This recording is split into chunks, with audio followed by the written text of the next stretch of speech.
Pessoal, voltando para a nossa apresentação, então, nós temos um outro conceito que é o BIDE. O BIDE ele tem dois aspectos, que duas finalidades, na verdade, duas finalidades. Uma é vincular propriedades ao nosso model, né? Com ele é possível a gente determinar que um determinado item daquele nosso model seja apenas para leitura, requerido, você tem um tipo, só aceita valores de um tipo específico, ou colocar qualquer outra restrição usando o constraint, colocar operadores relacionais, operações com operadores matemáticos relacionais utilizando esse atributo calculate.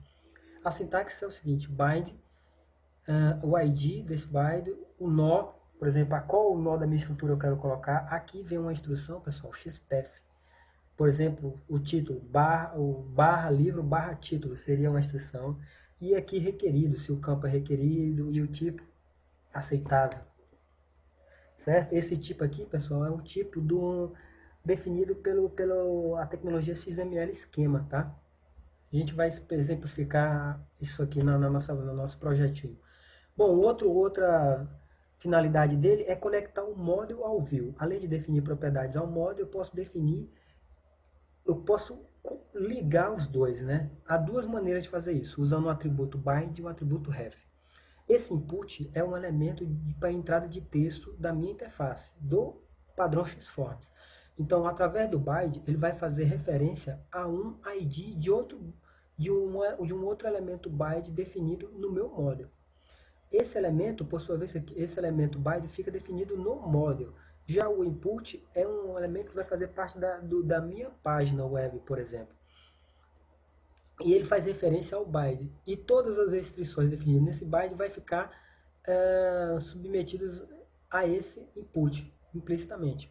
Uma outra forma de utilizar é o ref. O ref já usa uma expressão xpath e não um ID de um outro elemento, e sim uma expressão xpath que vai referenciar a um determinado elemento da minha árvore do meu arquivo XML, da minha instância. Bom, aqui a vantagem é que eu uso a expressão XPath ao invés de JavaScript para navegar na estrutura dos dados. Vamos lá antes de submeter, vamos lá no nosso projeto e ver como que ficou, como que é implementado esses dois questionamentos. Bom, como que eu vinculo o bind? Coloco no meu model, aqui está o meu model, eu coloquei um elemento bind, que o ID dele é bpreço, ele vai ser intitulado para esse elemento, barra livre, barra preço, ou seja, barra livre, barra preço, o valor que vai ser colocado aqui vai estar sobre essas validação. Tem que ser requerido, tem que fornecer um valor e tem que ser do tipo decimal. Esse tipo decimal, vocês podem ver aqui um namespace XS que eu coloquei para essa implementação, XML esquema. Lá tem um tipo de dado decimal. Então só vai poder colocar nesse item aqui, livro barra preço, valores do tipo decimal. E criei um outro do tipo data, onde ele faz referência ao item barra livro barra ano e tem que ser do tipo date. Certo, pessoal? Pode ver, nós continuamos sem componente visual, porém já temos aí algumas vinculações feitas quanto ao tipo de propriedade. O próximo assunto é como submeter os dados. Uma hora o usuário vai querer submeter esses dados. Os dados são submetidos através não só um conjunto de parâmetros, nome, valor, e sim a estrutura do XML. Os métodos utilizados para submissão são os mesmos, manteve a conformidade com os mesmos do HTML e adicionou alguns outros como o método put, certo?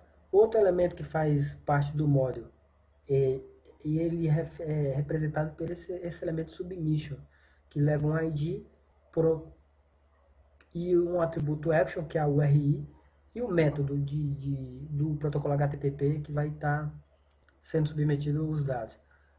Bom, aqui nós temos alguns exemplos, onde o S1 vai submeter para essa URI usando o método post. Esse S2 vai submeter para action2.php usando o método post e o arquivo XML que vai retornar dessa solicitação vai substituir a instância corrente do meu formulário. S3 aqui tem como URI um arquivo, um diretório temporário, onde o arquivo final.xml será criado se não existir. porque o método put diz isso. Os dados do meu formulário que estão sendo submetidos serão gravados nesse arquivo final.xml. Inserindo lá na nossa aplicação a escola. Então, inserimos mais uma vez mais um elemento no nosso módulo, o submission, que tem um ID send que vai enviar para o meu arquivo index.html, usando o método get. Esse meu recurso index.html é apenas uma página HTML para dar um feedback de que a gente realmente navegou entre os documentos. A submissão ocorreu, né, na verdade. Continuamos sem elementos nenhum visual, mas o nosso módulo já está aqui preparado. Certo, pessoal? Voltando na nossa apresentação, a próxima parte é os controles dos formulários, que é a parte visual do Xform que capturará as informações do usuário. Ele deve ser inserido dentro do corpo do documento, dentro do corpo body. Dentro, por exemplo, na página web, seria dentro das tags body. E ele não utiliza nenhuma tag form, diferente do HTML que tem uma tag form para representar o formulário, ele não representa os formulários, os controles não precisa estar dentro de uma tag form. São livremente colocados dentro da página. Alguns dos componentes visuais podem ser observados aqui, pessoal. O input, o elemento input é simples, uma caixa de texto simples, e ele faz o atributo ref, vai referenciar a um item da minha estrutura do meu módulo. Por exemplo, se fosse o título, seria barra livro, barra título. O secret representa um componente para entrada de informações confidenciais, como senha, certo? Percebo que todos eles levam a um elemento label internamente, que é o que? É o rótulo que vai aparecer junto ao componente. O teste área, select1, que referencia a esse modo de selecionar uma opção dentro de um conjunto, né? Então, pessoal, percebo que o meu componente visual está totalmente livre desacoplado do meu módulo, né? E aqui o meu elemento, o meu botão enviar para submeter, esse nome enviar é dado pelo rótulo enviar, e ele tem um atributo submission que faz referência a um ID de um elemento submission definido no meu módulo. Na nossa aplicação lá ficaria assim. Bom, aqui o que a gente criou? Eu criei um Xform Group, que é um elemento que reúne, é como se fosse um div, um elemento div, só que para o Xform. E aqui eu coloquei um elemento input, que vai ser o título, que vai referenciar, o atributo ref dele vai ser para o meu elemento título, que está dentro da minha estrutura livro. Eu tenho um outro elemento de entrada, autor, onde o usuário vai entrar no autor do livro, que vai ser guardado aonde? Dentro de livro barra autor. Isso aqui é um nome absoluto, é o caminho absoluto, é uma expressão XPF absoluta para um quê? Para um item da minha estrutura XML.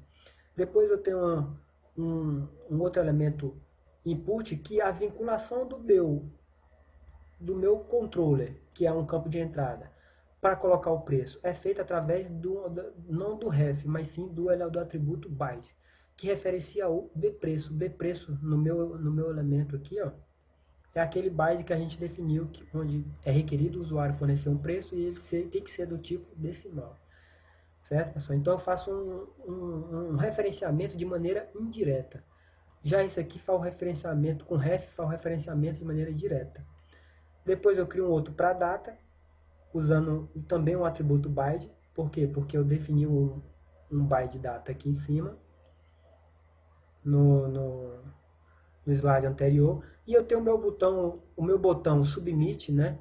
Que vai fazer referência ao atributo submission dele ao meu elemento submission, que eu devo definir aqui, ó, send, que vai enviar o recurso, os dados para index.html, usando o método get. Bom, na nossa interface ficaria, se nós colocarmos para executar aqui, pessoal, assim, o título, autor. Se eu botar para enviar, os dados não vai me levar, eu não vou ser direcionado para index.html. Por quê? Porque a validação não passou, pessoal. O autor, o preço é requerido e a data também. Se eu colocar o autor, o livro Java como o autor,